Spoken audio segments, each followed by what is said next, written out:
अपने आत्माओं सत्संग जो किए जाते हैं, कोई किसी कथा या पात्र बनाकर किए जाते हैं। परमात्मा ने, अब परमात्मा अपनी पहचान वहाँ कैसे कराएं? धर्मदास जी को ये उदाहरण देकर छोड़ दिया था कि अभिमन्यु को क्यों नहीं जीवित कर सके तेरे भगवान, अगर ये समर्थ थे तो अब आपके रूबरू कर दिया कि उस समर्थ परमात्मा ने वह गाय जीवित की। सिकंदर लोधी ने गर्दन काट दी रामानंद जी, वो जीवित कर दिए। और सुनाता हूँ इस भगवान कबीर साहब की शक्ति। अब जब वो कबीर साहब से सिकंदर लोधी ने अर्ज किया कि हे भगवान, हे अल्लाह के रूप, आप दिल्ली चलो मेरे साथ, और वहाँ की जनता में भी यही आग फैल रही है, हिंदू और मुसलमानों की आपस में बहुत झगड़े रहते, मुझे भी चैन से नहीं रहने देते। आपके इतने निर्मल विचार हैं दाता, वो सारे एक हो जाएंगे, आप मेरे साथ चलो। परमात्मा बोले मैं ऐसे नहीं चलता, पहले मेरा शिष्य बन तब मैं जाऊँगा। कहने लगे जी बोलो क्या? शिष्य बन गया मैं? मेरा तो जीवन ही नहीं था, आपने दान दिया है जीवन, मैं आपका शिष्य, आप मेरे मालिक हो। परमात्मा बोले सुन ले, कुछ नियम होते हैं शिष्य के, शराब मांस तम्बाकू छुआ नहीं का, और अपने राज्य में मुनादी कर देना, प्रतिबंध लगा देना, कोई जीवन ऐसा नहीं करेगा। अब उसने कहा कि देखो जी मैं प्रयोग नहीं करूँगा मांस आज के बाद, ये मेरा पक्का वायदा हो लिया। तम्बाकू भी नहीं प्रयोग करूँगा, शराब तो हम प्रयोग करते ही नहीं।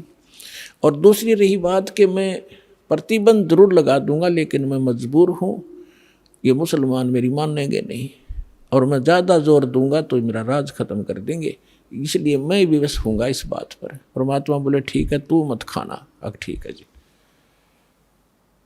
तो मालिक को साथ लेकर परमात्मा चले गए झोपड़ी में, वो आगे अपने राज दरबार में वीर सिंह के पास। तो वहाँ शेख तकी नाम का जो गुरु था मुसलमान, उसको जाकर के राजा ने बताना ही था अपनी खुशी कि भाई आज मैं कमाल हो गया, मैं बिल्कुल स्वस्थ हो गया तकी, शेख तकी जी, हे पीर जी। और कबीर साहब ने केवल आशीर्वाद दिया था, मेरे सिर पे हाथ रखा था, मैं स्वस्थ हो गया, मेरा कति आज कोई मुझे रोग का नामो निशान नहीं है, मैं बहुत खुश हूँ। और वीर सिंह अब खाना खाऊंगा, और खूब छक कर रोटी खाई। अब कहते हैं दो फकीर और दो वजीर ये कभी भी एक दूसरे की प्रशंसा सुन नहीं सकते। अब उसके आग लागी कि तेरी महिमा कम और कबीर की महिमा ज़्यादा होगी। तो मुँह डाल दिया शेख तकी ने। सिकंदर लोधी को मालूम था कि शेख तकी रूस गया तो मुसलमान ग्रुप सारा रूस गया तेरा, और ये आग लगा देगा, तेरे राज को नाश करवा देगा। चिंतित हुआ, पूछा क्या बात है, क्यों चिंतित हो, कैसे आपने नाराज हो गए मेरे से? तो उसने कहा कि मेरी क्या जरूरत है, तुझे पीर मिल ही गया है, काफिर काफिर। अब उसने सोचे सिकंदर लोधी ने कहा ये तिसका तो ये रोग लग गया भाई। तो कहने लगा जी क्या बात है बताओ तो, कि क्या जरूरत है तुझे? आप तू कहता ठीक कर दिया, और आप ये कहती हो रामानंद को जीवित कर दिया, मेरे सामने जीवित करके दिखाओ तब मानू मैं। अपने आत्मा सिकंदर लोधी चिंतित हो गया। अब वीर सिंह ने एक बीच का रास्ता निकाला। वीर सिंह ने कहा शेख तकी जी देखो, आप भी पीर हो, गुरु हो, और वो भी गुरु हैं। देखो संतों की लड़ाई ज्ञान की होनी चाहिए, इन सीधी शादियों की नहीं होती, क्योंकि वो ज्ञान से परिचित थे। आप ज्ञान की चर्चा कर लो उनके सामने, हम बुला लेते हैं, बुला लो बुला लो। अब कबीर साहब आ गए, सिकंदर लोधी और सारे बैठ गए, हजारों लोग श्रोता आ गए। तब परमात्मा ने कहा कि बोल प्रसन्न कर भाई शेख तकी। उसने कहा कि हमारे पीर जो मोहम्मद जी थे ये अंतिम रसूल थे, उसके बाद कोई रसूल नहीं आएगा, और जो साधना हम करते हैं वो हमारे अल्लाह ने सीधा बताया था हजरत मोहम्मद जी को, और कुरान शरीफ का ज्ञान सीधा दिया था एक फरिश्ते के माध्यम से, जबरील के माध्यम से। हमारा कुरान शरीफ एक नंबर का ज्ञान है, और आपका ज्ञान व्यर्थ है, ये गॉड गिवन नहीं है। हमारी साधना सर्वश्रेष्ठ है। तो परमात्मा ने कहा कि देखो पीर जी, परमात्मा की भक्ति किस लिए की जाती है? घर में सुख हो, शरीर स्वस्थ रहे, घर में कोई दुर्घटना ना हो, कोई अशांति ना हो, कोई इसी प्रकार का कोई ऐसा अनहोनी ना हो, ऐसे इसलिए करते हैं। और मोक्ष हो, हाँ कहाँ ऐसे करते हैं कि आप हजरत मोहम्मद जी जितनी साधना, नमाज या कोई परहेज रख सकते हो कि नहीं? नहीं, वो तो महापुरुष थे, वो तो नबी थे, रसूल थे। तो उन जितनी आप नमाज भी नहीं कर सकते इसी श्रद्धा से। हजरत मोहम्मद जी का जीवन देखो, वो पहले भी दुखी थे और नबी बनने के बाद भी दुखी। साधना करते करते पैर टूट गया उनके ऊपर। पहले उसकी माँ की गर्भ में थे जब पिता की मृत्यु, 8 वर्ष के हुए, जब 6 वर्ष के हुए जब माँ की मृत्यु, फिर दादा पाले था, 8 वर्ष के हुए दादा की मृत्यु, अनाथों की तरह पला। और फिर उसका 25 वर्ष की आयु में एक 40 वर्ष की आयु की एक औरत से विवाह हुआ, जो 2 बार पहले विधवा हो चुकी थी। उसके बाद उससे उसको 6 संतान मिली, 7 संतान हुई, 3 पुत्र और 4 पुत्रियां। और जब वो नबी बन चुका था उसके बाद उसकी 3 पुत्र मर गए उसकी आंखों के सामने। तो खाक साधना है तुम्हारी? और इस भक्ति से ऐसे पैर टूटते रहे तो क्या भक्ति है ये तुम्हारी? अब फिर मुंह हो गया उसे शेख तकी, चुप हो गया। कहने गए तो हमारे नबी की बेइज्जती करता, हम सुन नहीं सकते हैं, ये कहकर उठकर झंडी फाड़ दी। इनके पास यही है, नकलियों के पास बकवास करना। फिर सिकंदर लोधी का यह बात घर में हृदय में दचगी के सचमुच खाक साधना थी वह। लेकिन वो राजा बोल नहीं सकता पब्लिक के सामने। पब्लिक के सामने संत ही बोल सकता है। संत सर्व हितैषी होते हैं, वो केवल अपने राज के हितैषी होते हैं। अब अगले दिन सिकंदर लोधी ने परमात्मा को, कबीर जी को अपने हाथी पर बैठा लिया। अपने हाथी पर, जिसमें एक अलमारी सी एक रूम बना होता था, उसको हाथी के ऊपर, और उसमें स्वयं भी बैठी है, कबीर साहब को उसी में ले लिया और चल पड़े वापस दिल्ली को। अब रास्ते में आए, पड़ाव डाला एक नदी दरिया के ऊपर, क्योंकि वहाँ सैनिक भी काफ़ी साथ थे, वहाँ भोजन बनाते थे, नहाते धोते थे, इसलिए पानी का आसरा लेकर के वहाँ रुका करते थे सफ़र में। तो शाम ने सब अपना लेट गए, सुबह उठे।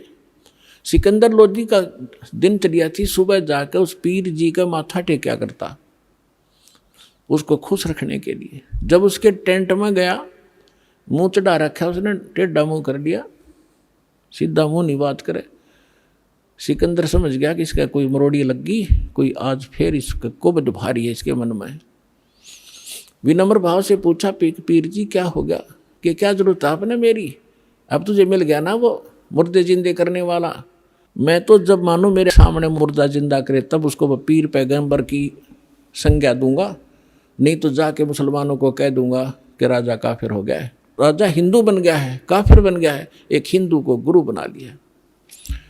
अब सिकंदर के पैरों तले की धरती खिसक गई, ये जाते काम करेगा और सारे मुसलमान इसकी मुट्ठी में, और राज से रहित करेगा मुझे।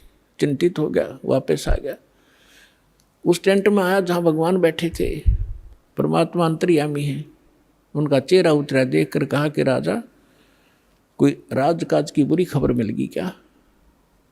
तो उसने कहा कि भगवान, आपके रहते राज में क्या राजकाज की क्या खबर बुरी मिल सकती है, लेकिन मेरे साथ जो पीर है हमारा, ये मेरा सिर का दर्द है और ये जब चाहे हो जाता है।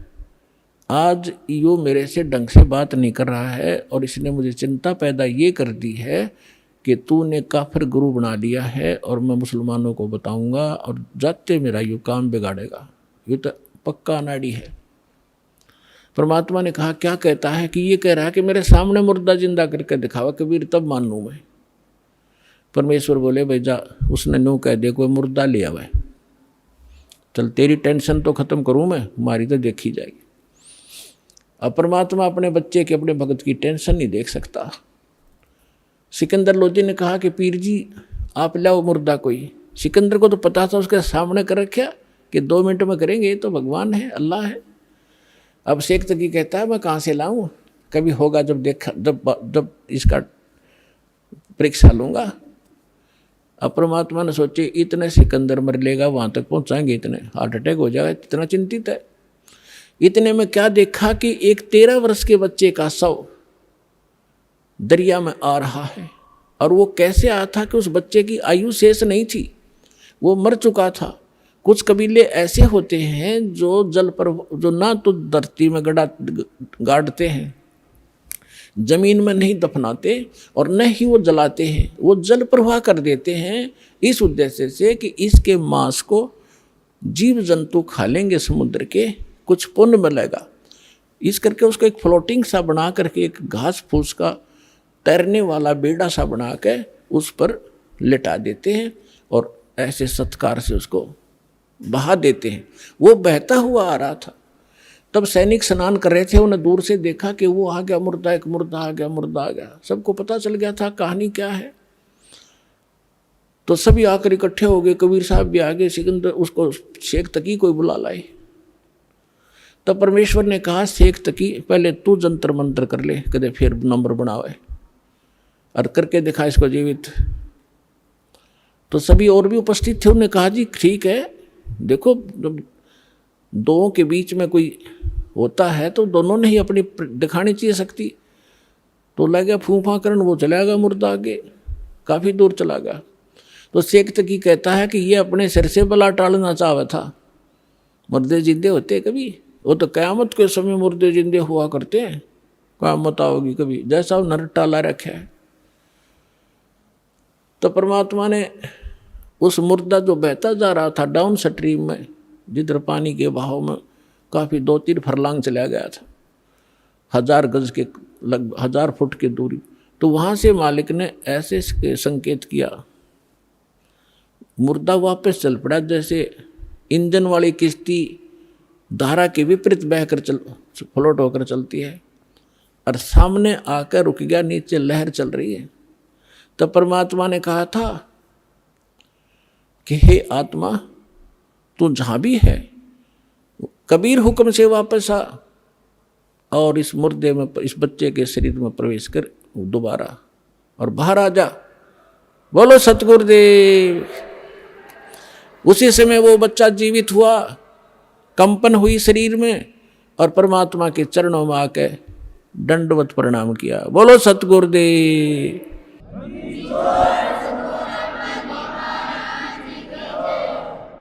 सौड़ा जय जयकार होगी। सब ने कहा कमाल कर दिया कबीर जी, कमाल कर दिया कबीर जी। परमात्मा ने उस बालक का नाम कमाल रख दिया। और उस बच्चे को कोई चेत नहीं, तू कौन है, कहाँ का है, उसको अपनी पिछली याद खत्म। तो परमात्मा ने उस बालक को अपने साथ रखा था। परमात्मा की अपनी कोई निजी संतान नहीं थी और ना ही परमात्मा कबीर जी ने कोई विवाह किया था, कोई स्त्री उनका नहीं थी। अब लंबी कहानी ना सुना करके आगे आपको बताता हूँ कि शेख तकी ने एक और परीक्षा लेनी चाहिए। उसने कहा कि ये तो मुर्दा सदमे में था और सदमे वाला जीवित हो जाता है। जब जानो मेरी बेटी 10-12 काफ़ी समय से, 1-2 महीने से कब्र में दबा रखी है, यदि मेरी लड़की को जीवित कर देगा मैं मान लूंगा कबीर इज गॉड, कबीर अल्लाह है, और नहीं तो ये भगवान नहीं है, फिर डंडोरा पीट दूंगा। अब फिर चिंतित हो गया कि सिकंदर लोधी कि इसने तो कोई ना कोई सिर दर्द मेरा बना के ही रखना है। तब कबीर साहब को पता चला टेंशन का। तब कबीर साहब ने कहा कि ऐसा करो सिकंदर, इनसे कहो आप आसपास के अक्षेत्र में अनाउंसमेंट कर दो कि तीसरे दिन शेख तकी की बेटी कब्र से निकालकर कबीर जीवित करेगा, कबीर जी। अब सिकंदर जी को तो पता था कि जो कह दिया फाइनल। उसने तुरंत मुनादी करवा दी सारे आसपास, लाखों की संख्या में लोग एकत्रित हो गए जिस दिन मालिक ने समय रखा था। कब्र फुड़वा दी, सिकंदर शेख तकी खड़ा, सिकंदर राजा खड़ा, मंत्री खड़े और भी दर्शक बहुत गणे। उस कब्र को फोड़ दिया गया। बच्ची का शव उसके अंदर था, 12-13 साल की लड़की थी। अब परमात्मा ने कहा कि शेख तकी अब तू अजमा ले अपना जंतर मंत्र, कहीं फिर 5-6 नंबर बनावे। तो वहाँ उपस्थित सभी व्यक्तियों ने कहा जी अगर इसके पास कोई शक्ति होती तो अपनी बेटी ने कौन मिट्टी में दाब कर जाता, ये तो फेल है इस मामले में, आप दया करो। तब परमेश्वर ने कहा कि हे शेख तकी की बेटी जीवित हो जा। लड़की जीवित ना हुई और शेख फिर कहा कि शेख तकी की बेटी जीवित हो जा, ना हुई। तो शेख तकी ने भंगड़ा पा दिया, नाच कूद, देखो ढोंगी का ढोंग पकड़ा गया, मुर्दे कभी जीवित होते हैं, ये तो क़यामत में होते हैं, क़यामत में होते हैं। उस नालायक व्यक्ति ने अपनी बेटी के जीवित ना होने का गम नहीं, कबीर साहब के हारने की खुशी मना रहा है। तो ये होते हैं साकेट प्राणी के लक्षण। सामने भगवान खड़ा और उसके साथ खसने लग रहे। परमात्मा ने तीसरी बार फिर कहा, वह फिर भी नहीं हुई। तो और ज़्यादा जंप लगावे, कूदे, नाचे, डांस करे। परमात्मा ने कहा डट तजा बंडे ले, तू शांति करे। वो तो उसको दिखाना था उसकी नीचता जनता को कि ये अपनी बेटी को जीवित कराने में खुश नहीं है, ये तो कबीर जी को हराने में खुश है। ऐसा साकेट व्यक्ति है। उसी समय परमात्मा ने कहा कि हे जीवात्मा जहाँ भी है तू कबीर हुक्म से वापस आ और इस बेटी के शव में प्रवेश कर, बेटी वापस आ। 2 सेकंड के अंदर लड़की जीवित होकर मालिक के चरणों में दंडवत प्रणाम किया। बोलो सतगुरुदेव।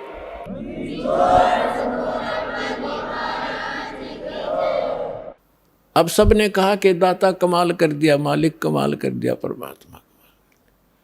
परमेश्वर ने कहा कि उसका नाम कमाली रख दिया परमेश्वर ने, और जा बेटी तेरे पिता के साथ ले जा शेख तकी।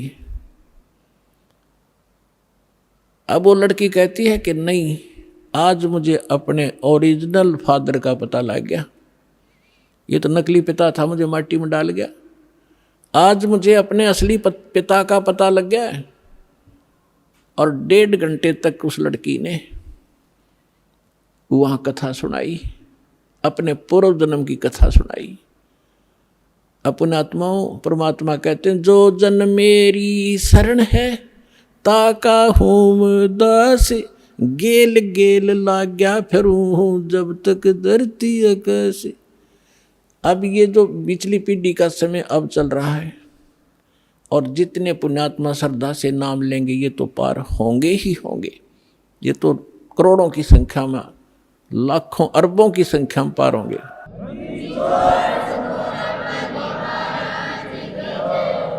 लेकिन इस भक्ति युग के अंत में कुछ ऐसी काल के दूत आएंगे, धीरे धीरे भ्रमित करना शुरू करेंगे, तो अपने आप ऑटोमेटिकली है, वो तो होगा ही होगा। उस समय कुछ भक्त रह जाएंगे, वो पार ना हो पाएंगे।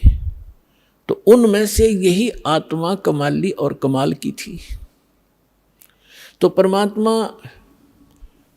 उस लड़की ने अपने पूर्व जन्म की कथा सुनाई। पहले भी ये मुसलमान घर में जन्मी थी, ये अपने पिता के घर पे थी, और श्रद्धा पिछली भक्ति की इतनी गजब की थी, बहुत कनी। और वहाँ परमात्मा, जब ये लड़की चारा लेने के लिए पशुओं का खेतों में गई हुई थी, वहाँ भगवान मिले थे कबीर जी जिंदा महात्मा के रूप में, एक कुएं पर बैठे थे। तो वहाँ लड़की ने भी अपना जो चारा लाकर था उस वृक्ष के नीचे रखा। उस समय विश्राम करने के लिए साधु मिल गए, पीर जी दिखे तो उनसे प्रणाम किया।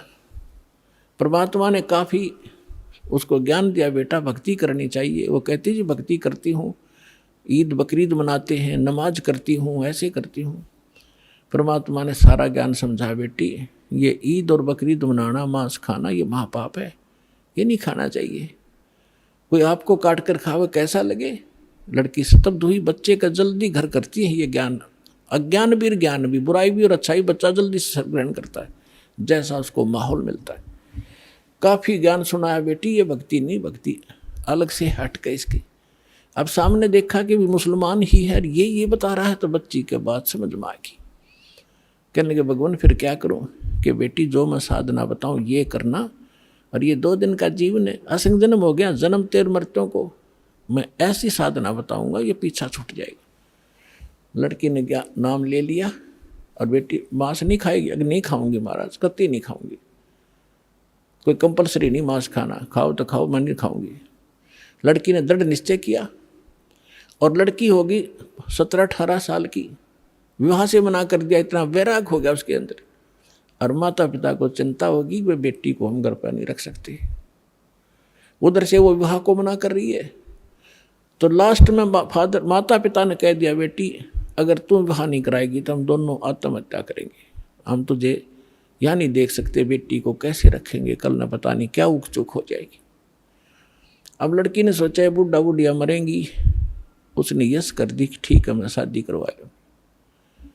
विवाह हो गया, एक बहुत अच्छे नेक अफसर के अधिकारी के उसका विवाह हुआ, क्योंकि जो भगवान की भक्ति करे वो तो ठीक ठिकाने जागा बालक।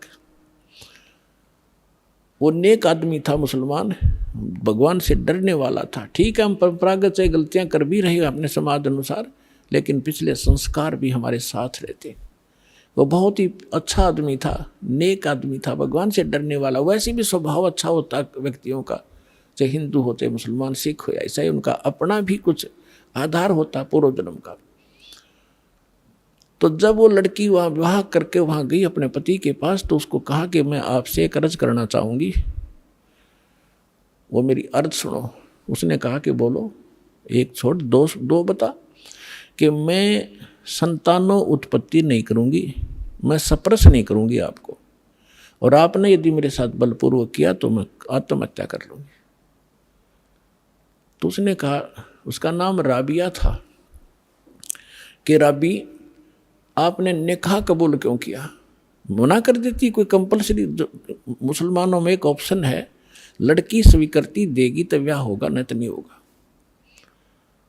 तो उसने कहा कि राबिया ने कहा कि मेरी मजबूरी थी इसलिए मैंने स्वीकृति देनी पड़ी। उसके पति ने पूछा कि मजबूरी क्या थी तेरी? कि मैं चाहती हूँ भगवान की भक्ति करना, और मुझे एक संत मिले थे, उन्होंने मुझे ज्ञान दिया था, उस आधार पर मैं दृढ़ हूँ, और यो असंग जन्म का झंझट डिपका खत्म कराऊंगी, मैं इसलिए ब्याह नहीं करवाऊँ थी माता पिता से मैं। तो उसने कहा कि अपने माता पिता के सामने मना करना था कि मैंने खूब किया था। उन दोनों ने आत्महत्या करने की ठान ली पक्की, तब मैंने स्वीकृति देनी पड़ेगी, इसलिए कि आगे कोई भगवान मिल गया तो ठीक है, नहीं तो मैं आत्महत्या कर लूँगी, अब मैं ये काम करूँगी नहीं। वो दयालु था, उसने कहा। और मुसलमानों में अनेक शादियाँ हो जाती हैं, एक कोई खास बातें नहीं उनके लिए थे। तो उसने कहा, राबिया जैसे तुम्हारे माता पिता लोक लाज मर्यादा के कारण आत्महत्या तक नौबत आ गई थी, ऐसे हमारी भी मर्यादा है। ठीक है, मैं वचन देता हूँ, आज के बाद तो मेरी सिस्टर की तरह रहेगी, लेकिन समाज की दृष्टि में तूने मेरी पत्नी की तरह रहना पड़ेगा, और तेरे लिए अलग स्थान बना दूंगा, खूब भक्ति कर, पर मरिए मत, ये पाप मुझे लगेगा, मैं अपना और विवाह करा लूँगा। तो उसने ऐसा ही किया। महापुरुष ने अलग से उसका कमरा नारा बना दिया, और बैठ अपनी भक्ति कर, उसने ब्याह करवा दिया। जब वो राबिया 50 वर्ष के ऊपर होगी, और वो देखा करता था, ये तो बाहर झांकती भी नहीं किसी गैर पुरुष की तरफ, भक्ति और के अतिरिक्त ही अपना काम धंधा रोटी बनाई खाया, इससे अधिक कोई काम नहीं जानती। उस लड़की ने क्या गलती कर दी, वहाँ जाने के बाद सत्संग का अभाव हो गया, भगवान फिर मिले नहीं। परंपरागत लोक वेद के आधार से मालिक वाली साधना जो उसने प्रथम मंत्र दिए थे वो त्याग थी, और वहाँ जो समूह था, जैसा भी साधना चल रही थी वो ये करने लगी, नमाज नमोज, मांस नहीं खाती थी वो। ईद बकरीद के दिन रोजे अवश्य रखती थी, लेकिन वो मांस नहीं खाती थी। जब वो 50-55 वर्ष की होगी तो उनके अंदर एक विशेष धारणा बनी हुई है लोकवेद के आधार से मुसलमानों में, कि जो हज नहीं करके आवेगा उसकी मुक्ति नहीं। तो उसने अपने पति से कहा, जी मैं हज करना चाहती हूँ। उसने कहा, जाओ, बहुत खुशी की बात है, आपका तो उद्देश्य यही अभी कल्याण हो किसी तरह, आपके लिए कोई ऊँट की सवारी का प्रबंध कर देता हूँ, उसने कहा नहीं। राबिया ने कहा नहीं, मैं पैदल जाऊंगी, श्रद्धा से जाऊंगी, और भी बहुत से ली जा रही हैं, और भी बहुत से लोग जा रहे हैं, मैं उनके साथ चली जाऊंगी। अच्छा जाओ फिर। अब वो चल पड़ी। अपने आत्मा में देखते जाना, इसका रिजल्ट क्या है भक्ति का। हमने आज तक छोटे मोटे चमत्कार किसी के देख लिए, उसी को सिद्ध और महात्मा और भगवान मान लिया। ये अध्यात्म ज्ञानहीनता थी। अब लड़की जा रही थी, वो माई, और सफर में कोई आगे चला गया, कोई पीछे रुक गया। उस समय वो अकेली जा रही थी। रास्ते में उसको प्यास लगी, खुद स्वयं को सामने कुआं देखा। एक कुआं था, कुएं पर बाल्टी नहीं थी, ना कोई रस्सी थी। एक कुतिया प्यासी थी, उसके बच्चे छोटे छोटे दूरी पर उसने देख लिए थे। और कुतिया कभी कुएं में झांक रही थी, कभी राबिया के पैरों में आकर चाट रही थी, फिर कुएं की तरफ भाग रही थी। समझ गई राबिया कि ये प्यासी बहुत है, और यदि इसको जल नहीं मिला तो ये मरेगी, साथ में मरेंगे बच्चे इसके। और औरत के अंदर दया भगवान ने एक नारी दे रखी है, विशेषकर बच्चों के समय। तो वह एकदम, और कुछ पिछले संस्कार थे, भगवान आत्मा थी, भगवान से कोई जन्मों से पीछे से चलती आ रही थी। फिर हम रह जाते हैं, बिचल जाते हैं, छोड़ देते, ये माया, इस माया में फंस जाते। तो उस लड़की ने देखा आसपास कोई गांव नगर नहीं, ना कोई रस्सी है ना बाल्टी है। लड़की ने अपने कपड़े उतारे, पहले मोटे मोटे कपड़े हुआ करते थे, हाथ के बने हुए। अपना कपड़ा उतारा, चुंदड़ी, और उसको अपने बाल पाड़े। एक दो चार बाल पाड़ के देखियो कितना दर्द होगा।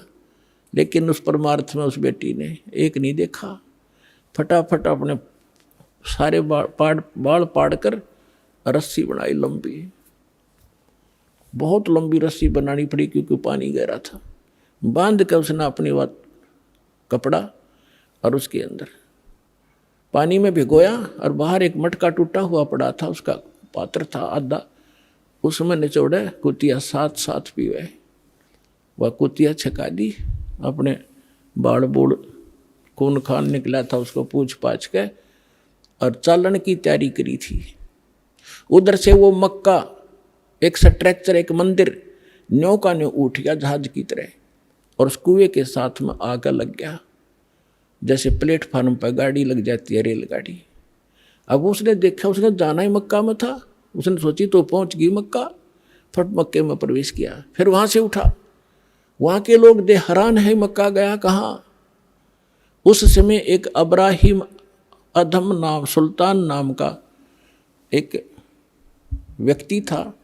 वो अपने पूर्व जन्म में भी संस्कारी था, ऐसे ही भगवान का ही वो पिछला संस्कारी था। और उसने भी उसको भी उस जन्म में परमात्मा कबीर जी मिले थे, जिंदा महात्मा के रूप में उसको भी ज्ञान दे रखा था। और वो सुल्तान अधम वाली आत्मा, सुल्तान अधम तो वो आगे आके बना है, वही आत्मा उस मक्का में गई हुई थी मुसलमान होने के नाते, कि वहाँ के लोगों को समझाऊंगा कि ये साधना गलत है। तो वहाँ वो प्रचार कर ही रहा था बैठ कर, तो लोगों ने पूछा ये मक्का कहाँ गया। तब अधम सुल्तान ने कहा, उस आत्मा ने कहा, मक्का नहीं मकाम, और गया रांड के लेन को नो कह अधम सुल्तान। अब सुल्तान अधम तो ये कह रहा है कि एक रांड को लेने गया, निकम्मी औरत को। अब आम आदमी के गले कैसे उतरे कि निकम्मी आदमी औरत को के लिए मक्का चला गया। लेकिन वो किस दृष्टिकोण से कह रहा था। कहते सुल्तान अधम मक्के गया, मक्का नहीं मुकाम, गया रांड के लेन को कहे अदम सुल्तान। वो कहने लगे कि आप क्या बात है, कैसे, किसको लेने का। इतने मक्का वापस आ गया। उसमें वापस आया तो वो लड़की जिसके सिर पर बाल नहीं, सारी कहानी उसने बताई। और देखने वाले भी आसपास निकट इकट्ठे हो गए थे, कैसे हो गया। वो भी मक्के में चढ़ लिए साथ में। तो आकर जब उसने पूछा कि क्या कारण हुआ, उन्होंने सब ने मिलकर बताया कि ऐसे ऐसे इसने एक कुतिया और उसके बच्चों की जान बचाई, बाल पाड़ कर रस्सी बांट के पानी पिया। और ये उद्देश्य लेकर यहाँ आ ही रही थी, तो भगवान ने इसके लिए मक्का ही भेज दिया। तो इतनी प्रशंसा की पात्र बन गई पूरे मुसलमान धर्म में। कि भक्ति हो तो राबी जैसी, भक्ति हो तो राबी जैसी, जिसके लिए मक्का भी उठकर चला गया। लेकिन क्या इससे मोक्ष था उसका? फिर इब्राहिम सुल्तान जब से पूछा कि आप इसको ऐसी निकम्मी लड़की क्यों कह रहे थे, इसने तो ऐसा कुर्बानी कर दी, जिसके लिए मक्का चला गया, उसको आपने कैसे कहा ये निकम्मी लड़की है? तब इब्राहिम सुल्तान वाली आत्मा ने कहा कि यह निकम्मी है, इसको भगवान मिले थे जिंदा महात्मा के रूप में, इसने वह भक्ति छोड़ दी, ये डलेड हो रही है, इसलिए निकम्मी है। उसके बाद राबी ने बताया कि फिर मेरा जन्म वो मृत्यु होगी, वहां मेरी प्रशंसा हो रही है, अगला जन्म मेरा एक बांसुरी का हो गया। एक बांसुरी नाम की लड़की बनी मैं, और गाने गा गा के इतनी सुरीली आवाज से पर धार्मिक भगवान की शब्द सुनाया करती थी, बहुत प्रसिद्ध होगी। और वह भी फिर वृद्ध हुई जब मक्के में गई। अब मक्के में जाकर उसने पता था कि जो मक्के में मरता है, ऐसा ज्ञान सुन रखा था लोक वेद से, वो सीधा भिष्ट जाता है, स्वर्ग में जाता है, हेवन में जाता है। लड़की ने सोचा हेवन के लिए तो ये सारा कुछ कर रहे हैं, और मक्के में मरने से हेवन मिलता है, स्वर्ग मिलता है, तो वहीं कर्द से अपनी तलवार से गर्दन काट दी, मक्के में चढ़ा दी। सबको वाह वाह की पात्र बन गई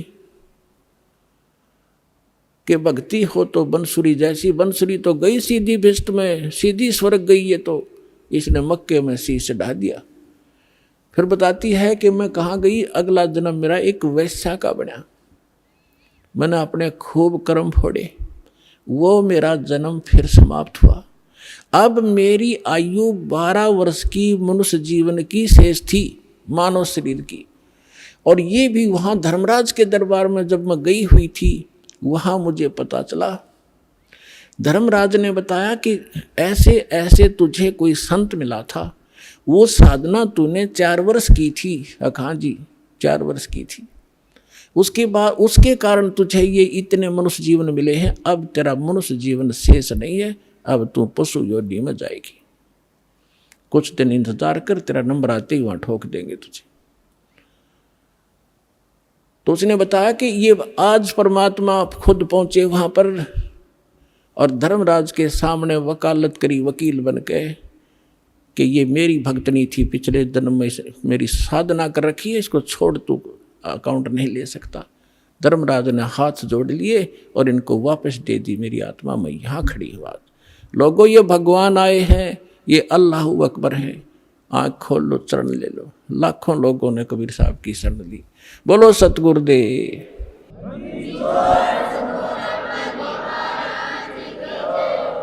उस लड़की ने कहा, मैं आज से अपने पिता के साथ रहूंगी, मेरा जीवन शेष नहीं था।